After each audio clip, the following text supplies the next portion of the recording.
A pergunta pairava no ar, não dita, mas sentida, como a umidade fria de uma manhã de outono em Lisboa. Até quando seria invisível o peso que carregava nos ombros? Amara Oliveira sentiu novamente ao atravessar os portões imponentes da escola secundária Dona Constança, o seu novo campo de batalha disfarçado de instituição de ensino. O burburinho habitual dos adolescentes, as gargalhadas estrondosas, os segredos partilhados em sussurros, tudo lhe parecia um filme distante, projetado numa tela à qual ela não pertencia. Tinha 16 anos, uma mochila cheia de livros e um coração que aprendera demasiado cedo a encolher-se. Lisboa. A cidade das 7 colinas, dos elétricos amarelos e do fado nostálgico. Para Amara e a sua mãe, Lúcia, era também a cidade da promessa incerta. Um recomeço depois de deixarem para trás a pacatez poeirenta de uma vila no Alentejo, onde os olhares curiosos eram mais por serem novidade do que por maldade declarada. Aqui na capital, a indiferença era uma lâmina mais fria.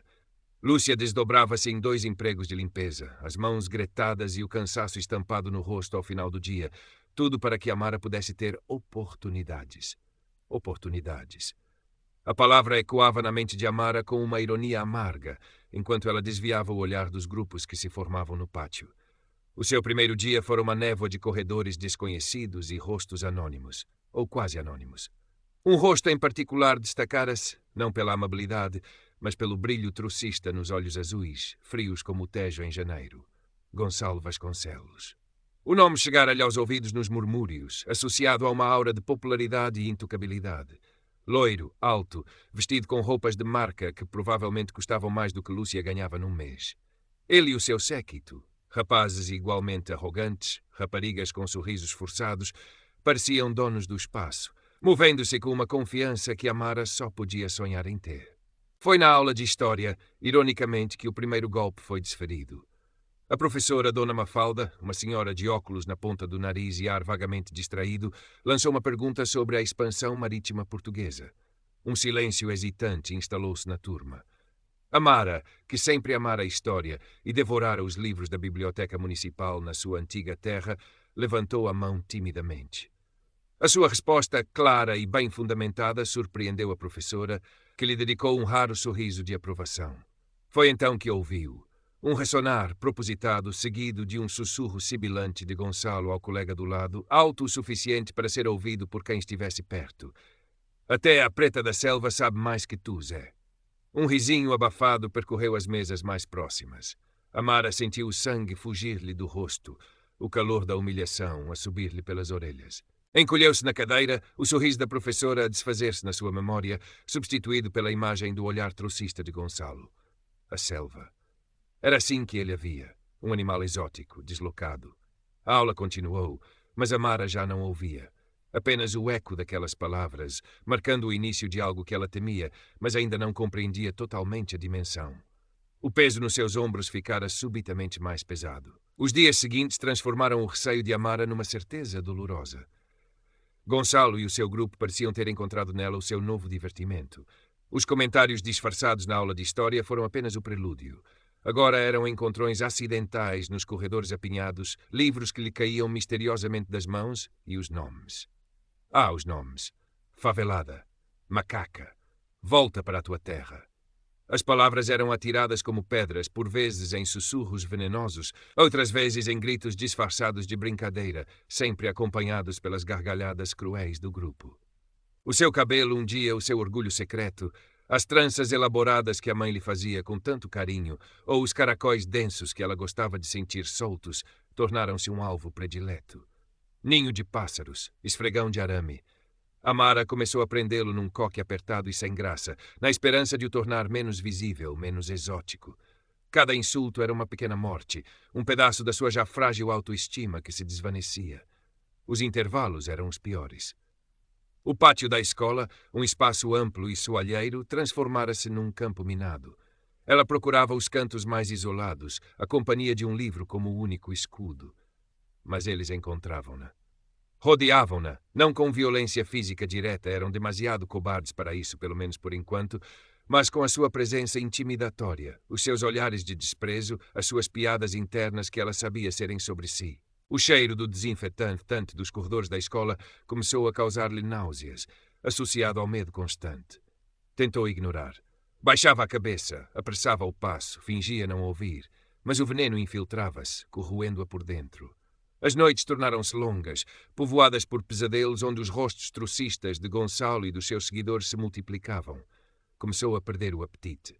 As suas notas, antes impecáveis, começaram a ressentir-se da falta de concentração, da angústia que a consumia.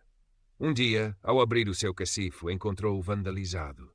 Um desenho obsceno e a palavra preta escrita a marcador permanente. As lágrimas vieram, quentes e incontroláveis. Refugiou-se na casa de banho, o único lugar onde podia chorar sem ser vista, o som dos seus soluços abafado pelo ruído dos autocolismos. Sentia-se suja, marcada como se a tinta tivesse trespassado o metal e se gravado na sua pele.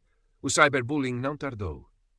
Um dia, uma colega mostrou-lhe, com um misto de pena e curiosidade mórbida, um perfil falso no Instagram.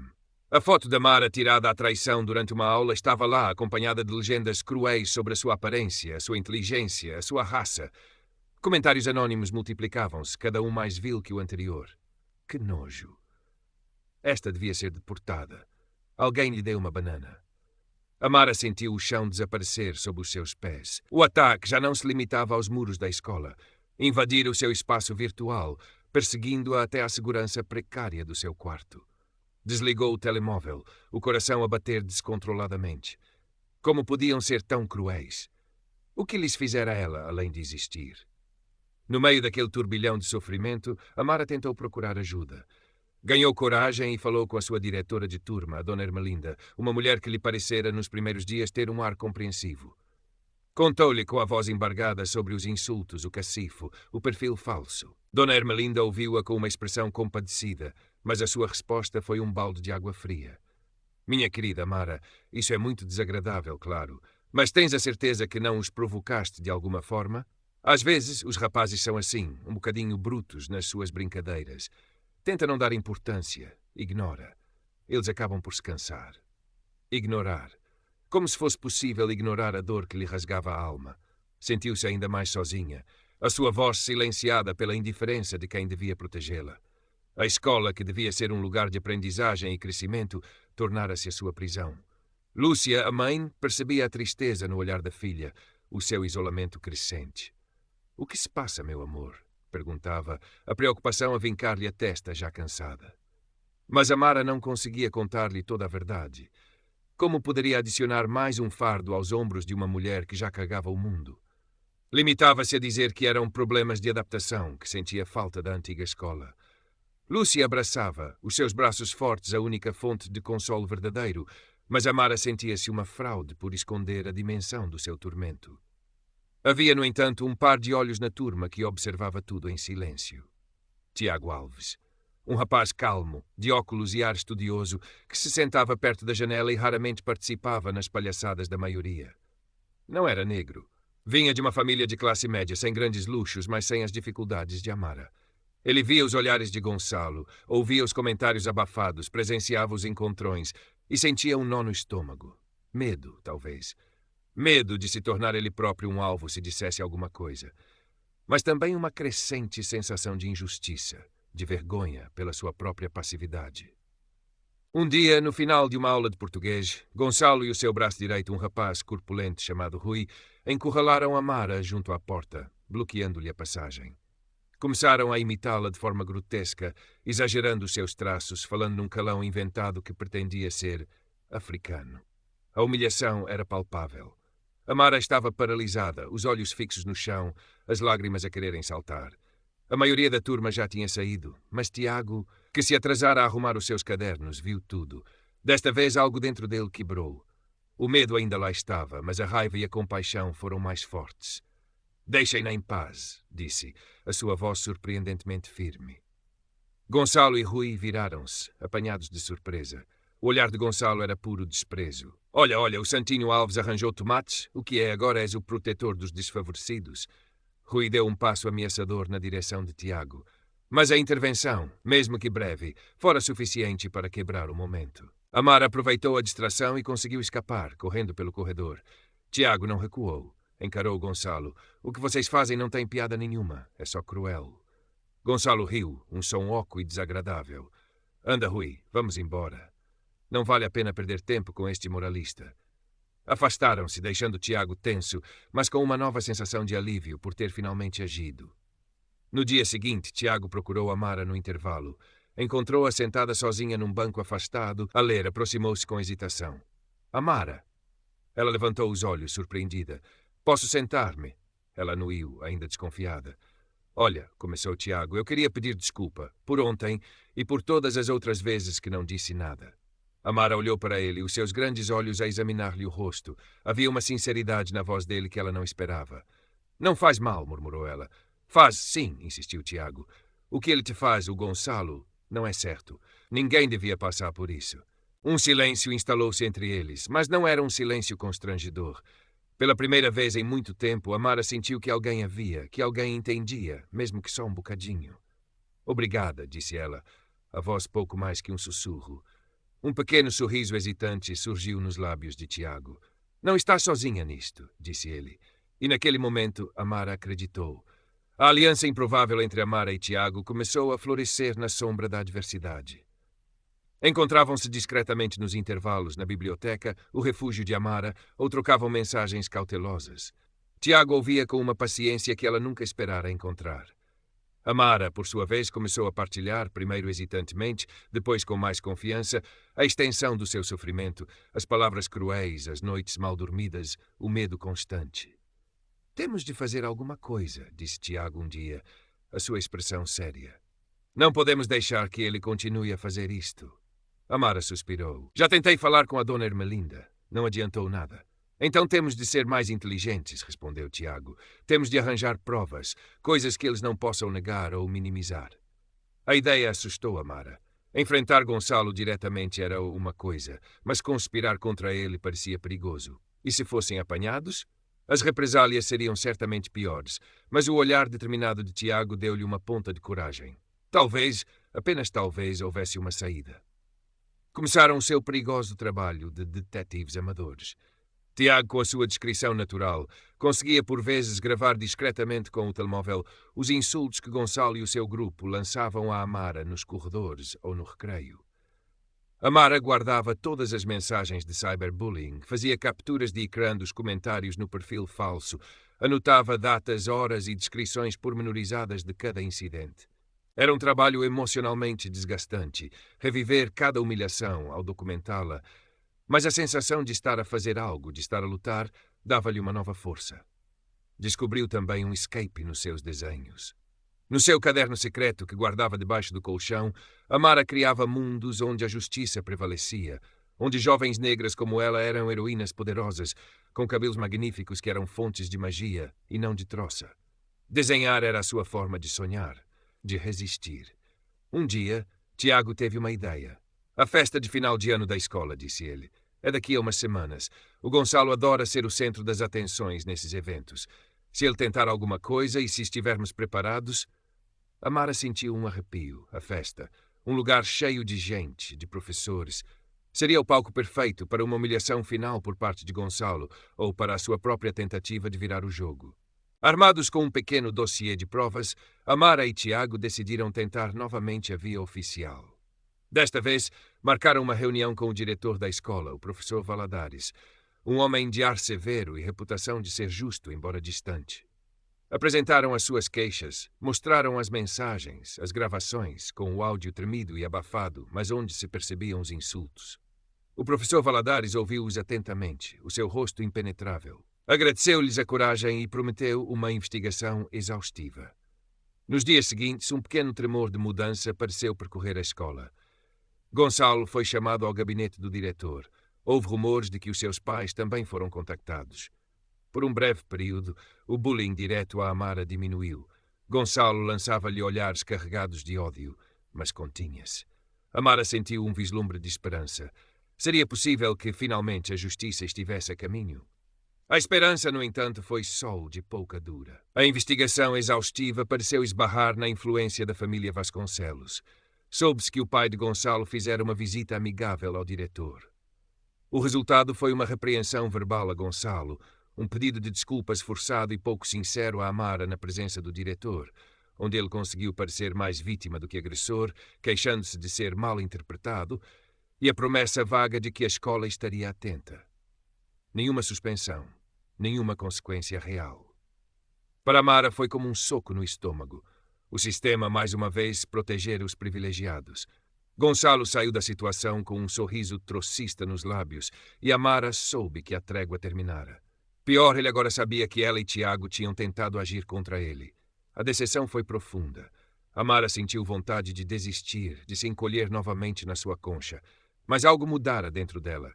A semente da resistência, regada pela amizade de Tiago e pela sua própria crescente indignação, começara a germinar. Lembrou-se das palavras da sua avó, uma mulher forte do interior alentejano, que lhe contava histórias de antepassados que tinham enfrentado provações muito maiores com a cabeça erguida. A nossa cor, minha neta, dissera-lhe a avó uma vez, a voz carregada de uma sabedoria ancestral. Não é um fardo, é a nossa história, a nossa força. Nunca deixes que te façam sentir menos por causa dela. Amara olhou-se ao espelho. Viu os seus olhos cansados, mas também uma nova luz, uma faísca de desafio. Não ia desistir. Se a escola não a protegia, ela teria de encontrar outra forma. A festa de final de ano aproximava-se, e ela estaria pronta.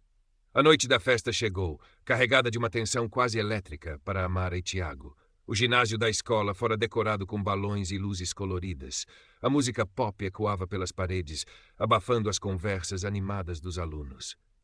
Amara vestira um vestido simples, mas de uma cor viva, um amarelo sol que contrastava com o seu estado de espírito apreensivo. O seu cabelo estava solto, em caracóis orgulhosos, um ato silencioso de desafio. Tiago, ao seu lado, tentava parecer calmo, mas Amara via a preocupação nos seus olhos. Tinham ouvido rumores. Gonçalo e o seu grupo andavam a cochichar e a rir de forma suspeita nos últimos dias. Tiago conseguira apanhar fragmentos de uma conversa que indiciavam que planeavam algo grande para calar a pretinha de vez durante o momento alto da festa, quando as atenções estivessem todas viradas para o palco improvisado, onde haveria algumas atuações e discursos. Eles vão tentar projetar alguma coisa, disse Tiago a Amara, a voz baixa. Provavelmente aquelas montagens horríveis do perfil falso ou algo ainda pior. Amara sentiu o estômago gelar. A ideia de ser humilhada publicamente à frente de toda a escola era aterradora. Mas a imagem da sua avó, a memória das suas palavras, deu-lhe uma força inesperada. Não vou fugir, Tiago, disse ela, a voz mais firme do que se sentia. Desta vez, não. Tinha um plano arriscado. Tiago, que tinha alguns conhecimentos de informática, tentaria aceder ao sistema de projeção da escola antes deles. Se não conseguisse, Amara estava determinada a interromper, a falar, a expô-los, mesmo que isso significasse enfrentar o ridículo ou a descrença. Levava consigo, num pequeno cartão de memória, as provas mais contundentes que tinham recolhido. O momento chegou mais depressa do que ela gostaria. Depois de algumas atuações de bandas de alunos e de um discurso entediante de um dos professores, o diretor, professor Valadares, subiu ao palco para anunciar o rei e rainha do baile, uma tradição parva que Gonçalo, claro, estava ansioso por ganhar. Foi nesse instante de transição, enquanto as luzes baixavam ligeiramente para criar suspense, que Gonçalo e Rui se esgueiraram para perto da mesa de som e do projetor, disfarçadamente. Tiago, que estava posicionado estrategicamente, viu o movimento. Fez um sinal discreto a Amara. Era agora ou nunca. Mas antes que Tiago pudesse tentar a sua intervenção técnica, algo aconteceu. Um dos elementos do grupo de Gonçalo, um rapaz mais novo e normalmente mais hesitante, chamado Pedro, tropeçou acidentalmente no cabo de alimentação do projetor principal, desligando-o. Um breve momento de escuridão e confusão instalou-se. Amara viu a sua oportunidade. Num impulso de coragem que nem ela sabia que possuía, contornou a multidão e subiu os degraus do palco, aproveitando a momentânea desorientação. Agarrou o microfone das mãos de um professor Valadares atônito. O seu coração batia como um tambor desgovernado, as mãos suavam, mas a sua voz, quando falou, ecoou pelo ginásio subitamente silencioso, trêmula, mas clara. Boa noite a todos. Os murmúrios cessaram. Todos os olhares se viraram para ela. Viu o rosto de Gonçalo na penumbra, lívido de raiva e surpresa. O meu nome é Amara Oliveira. E há coisas que vocês precisam de saber sobre o que realmente acontece nesta escola. E ela falou. Contou tudo. Os insultos diários, o cacifo vandalizado, o perfil falso, a indiferença de alguns professores, a investigação superficial. Não acusou diretamente com nomes no início, mas descreveu as ações, o tipo de comentários. A sua voz ganhava força a cada palavra, a indignação justa a sobrepor-se ao medo. Vi alguns rostos na multidão a contorcerem-se de desconforto, outros a assentirem discretamente. Vi o Tiago, perto do palco, a olhar para ela com um misto de orgulho e preocupação. Eles queriam humilhar-me mais uma vez esta noite, continuou Amara, agora a olhar diretamente para Gonçalo. Queriam usar aquele projetor para espalhar mais mentiras, mais ódio. Porque é isso que pessoas como o Gonçalo Vasconcelos fazem. O nome pairou no ar, pesado. Eles alimentam-se do medo e da dor dos outros, porque no fundo são fracos e inseguros. Um burburinho começou a levantar-se na multidão. O professor Valadares tentou aproximar-se, mas Amara manteve-se firme. Eu tenho provas, disse ela, levantando o pequeno cartão de memória. Tenho as mensagens, os áudios. Tenho a verdade do meu lado. Foi então que Tiago, vendo a sua deixa, e com a ajuda de Pedro, o rapaz que desligara o projetor num ato de rebelião silenciosa, conseguiu ligar um pequeno projetor portátil que tinham trazido, apontando-o para uma parede lateral. Começaram a surgir imagens, capturas de ecrã dos comentários racistas, transcrições dos insultos. O choque foi visível. Alguns alunos tapavam a boca, horrorizados. Os professores presentes pareciam paralisados. Gonçalo tentou gritar algo, mas a sua voz foi abafada pela onda de indignação que começava a formar-se. Alguns dos seus amigos começaram a afastar-se dele discretamente. Amara respirou fundo. Eu não sou a vossa pratinha da selva, disse ela, a voz agora vibrante de emoção contida. Eu não sou a vossa favelada ou a vossa macaca. Eu sou Amara.